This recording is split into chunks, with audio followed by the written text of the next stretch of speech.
वो राम ने जिंदगी भर पैदल चल के काम किया और यहां एयर कंडीशन कारों में घूम घूम कर, चार्टर्ड प्लेन में घूम घूम कर राम की कथा सुनाते हैं।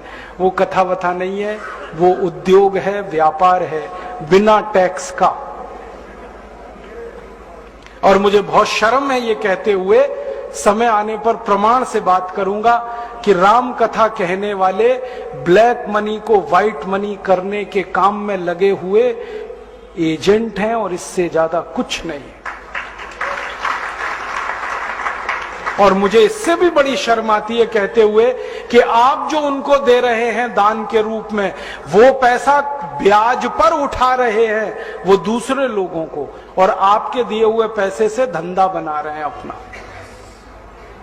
फिर ऐसी कृष्ण की कथा कहने वाले आ जाते हैं, कहते राधे राधे राधे राधे राधे राधे, और कुछ कहो ही मत, राधे राधे। कंस को मारा, जरासंध को मारा, शिशुपाल को मारा, अधर्मियों को मारा, ये सब थोड़े में, राधे राधे राधे राधे बड़े में। हाँ, क्योंकि आपको कायर बनाना है ना, निर्वीर बनाना है, नपुंसक बनाना है, तो वीरता की कहानी क्यों सुनानी है?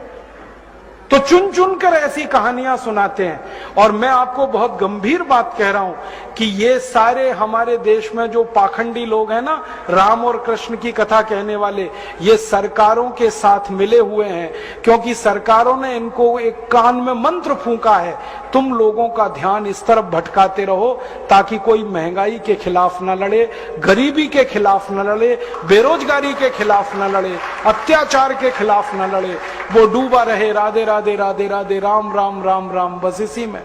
और समझाते रहो, तुम क्या लाए थे, तुम क्या ले जाओगे, क्यों व्यर्थ चिंता करते हो, जो हो रहा है अच्छा हो रहा है, आगे होगा और भी अच्छा होगा। एक रास्ता ये है। अब दो रास्ते हैं अपने सामने, एक रास्ता भगत सिंह का, ऊधम सिंह का, चंद्रशेखर का, एक रास्ता हमारे ये धर्म गुरुओं का, पाखंडियों का, जो राम की कथा, कृष्ण की कथा। मुझे बहुत ऑफर आए हैं, मैं आपको दिल का दर्द बता रहा हूं, सच में कह रहा हूं, आपसे नाम नहीं लेता। मुझे ऑफर आए कि तुम कहां बेकार भटक रहे हो, मेरे साथ आ जाओ। मैंने कहा बापूजी क्या होगा उसमें? तो कहने लगे जितना मिलता है वो डबल हो जाएगा। मैं बोल रहा कैसे? तो उन्होंने कहा तुम्हारी वाणी में बहुत जोर है और मेरे पास लोगों की भीड़ इकट्ठा करने का, मजमा लगाने का तरीका है। मैं ऐसा डमरू बजाता हूं कि सब इकट्ठे होते हैं और तुम्हारी वाणी में जोर बहुत है, मिलके लूटेंगे, थोड़ा तुम्हारा थोड़ा मेरा। ऐसे खुले ऑफर हैं मेरे पास। और मैं कहता हूं बापूजी माफ करो। क्यों? कहते तुम्हें पैसे नहीं चाहिए। मैंने कहा पैसे ही चाहिए होते तो बहुत रास्ते हैं मेरे पास, यही एक बचा है। पैसे ही कमाने हैं तो बहुत रास्ते हैं, ये एक रास्ता थोड़ी है। बहुत तरीके हैं, पैसे कमा लूं, घर बना लूं, बीवी बच्चे ले आऊं, करोड़पति हो जाऊं, 10 करोड़पति हो जाऊं, 100 करोड़पति हो जाऊं, बहुत आसान काम है ये तो। थोड़ी चालाकी हो तो सैकड़ों करोड़ बनाना बिल्कुल मुश्किल नहीं है इस देश में। फिर अंत में तो वही होगा ना, सैकड़ों करोड़ हो गए, एक दिन डायबिटीज होगी, एक दिन अर्थराइटिस होगा, एक दिन हार्ट अटैक आएगा, मैं मरने ही वाला हूं। तो मरना तो है ही, वहां भी शायद जल्दी मरूं, क्योंकि जब शरीर में तामस वृत्ति आती है ना तो जल्दी मरता है आदमी। जब तक सात्विक रहता है तब तक थोड़ा दम रहता है, तो तामस वृत्ति आएगी, मरना मुझे वहां भी है।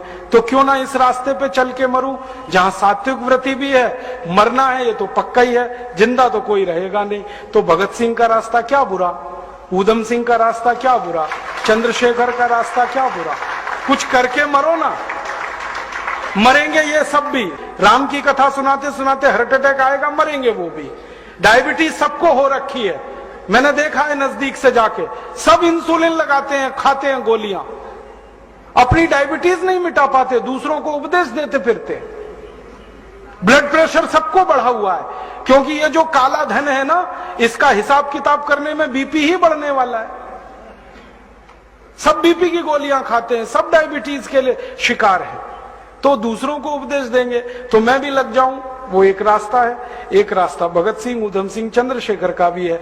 मौत तो दोनों में ही आने वाली है, बस अंतर इतना है, एक मौत ऐसी आएगी जिसको देश और समाज जिंदगी भर याद रखेगा, और एक मौत ऐसी आएगी कोई पूछेगा नहीं।